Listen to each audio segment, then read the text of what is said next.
Un truc per saber si una paraula porta accent obert o tancat. Com ja havíem explicat en un altre vídeo, la A sempre porta accent obert i la I i la U porten accent tancat. I la E i la O ens poden fer ballar el cap. L'accent d'aquestes dues vocals depèn de la pronunciació. Si dic E, escriuré accent obert. Si dic E, escriuré accent tancat. Si dic O, escriuré accent obert. Si dic O, escriuré accent tancat. No obstant això, és cert que a algunes persones els costa distingir aquests dos sons. Per tant, et donaré un truc per saber com s'ha d'escriure l'accent.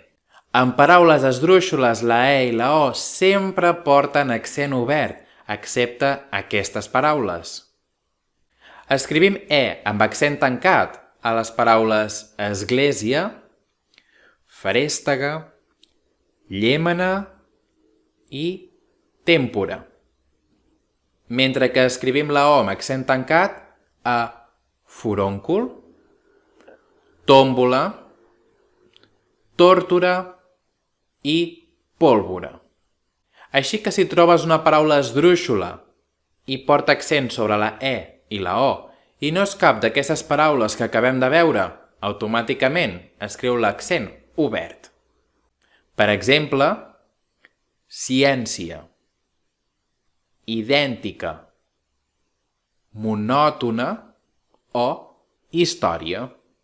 Saps més paraules esdrúixoles que portin accent obert a la E o a la O? Escriu-les als comentaris.